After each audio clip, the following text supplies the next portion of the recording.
비하인드 플러스 박성태 기자가 나와 있습니다. 바로 첫 번째 키워드부터 볼까요?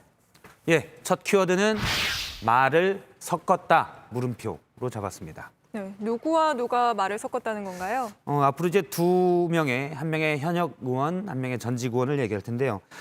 국민의힘 하태경 의원이 어제 페이스북에 글을 하나 올렸습니다. 밑에 보면 손글씨로 쓴 얘기가 있는데 서해 공무원 피격 사건에 대해서 정부의 대응을 비판하는 국민의힘의 릴레이 비판인데 여기에 민경욱 전 의원이 댓글을 달았는데요. 참 XX를 하세요라고 댓글을 달았습니다. XX가 뭔지는 구체적으로 나오지 않았지만 이 댓글에 대해서 욕설을 한 게 아니냐 논란이 일었습니다.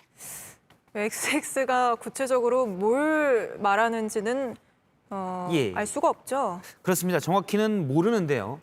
저 같은 경우 이제 문법적으로 본다면 그냥 XX를 쓸 의도였다면 받침이었기 때문에 뒤에 르이 들어가는데 그쵸. 을을 썼기 때문에 받침이 있는 용어를 머릿속에서 생각하고 쓴 것으로 보입니다.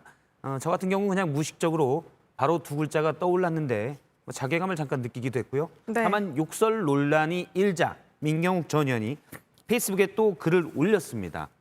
XX가 욕설이라고 XX를 을 하세요로 문맥에 맞는 말이 얼마나 많은 말인데 그러냐라고 얘기를 했습니다. 네. 예를 들어서 목욕을 하세요 또는 운동을 하세요라는 말일 수도 있다. 그래서 욕설이 아니다는 취지로 해석이 됐는데요. 제가 앞서 예를 든 건 일단 부자연스러운 문맥으로 보입니다. 근데 뭐 그런 얘기를 할 거면 굳이 XX라고 달 필요가 있습니까?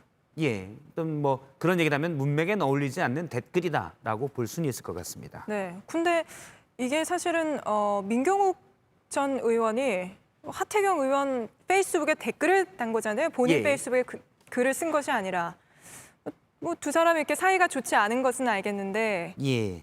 이렇게까지 하는 이유가 있습니까? 민경욱 전 의원이 이번 총선에서 낙선한 뒤에 계속 총선 선거 조작, 개표 조작 의혹을 제기했고요.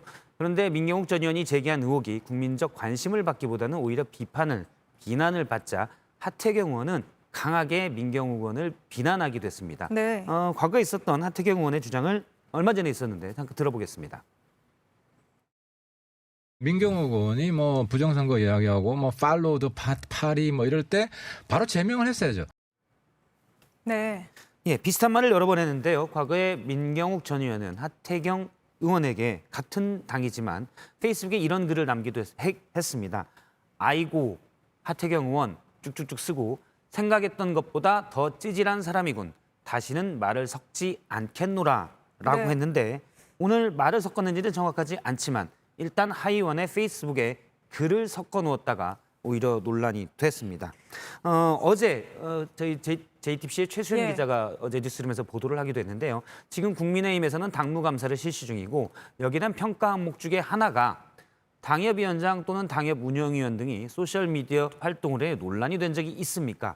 물론 논란이 돼서 잘했다고 할 리는 없고 부정적으로 평가받을 가능성이 큰데 현재 인천 연수울의 당협위원장인 네. 민경욱 전 의원이 본인 페이스북 글이 아닌 다른 사람 페이스북 답글로 논란이 된 겁니다. 이런 논란은 상당히 이례적이다라고 볼 수 있습니다. 네, 아무래도 대부분은 자신의 페이스북에 글을 올려서 논란이 되지 그거를 이제 상대방 의원의 페이스북에다가 댓글을 직접 다는 방식은 잘 안 하지 않습니까? 예. 혹시 뭐 하태경 의원이나 민경욱 전 의원에게 좀 입장을 좀 들어봤습니까? 하태경 의원은 직접 입장을 듣지는 않았는데요. 따로 이 논란에 대해서 입장을 표명하진 않았고 민경욱 전 의원 입장도 구체적으로 듣지 못했습니다. 하지만 페이스북에 본인 입장을 계속 나타냈습니다. 네,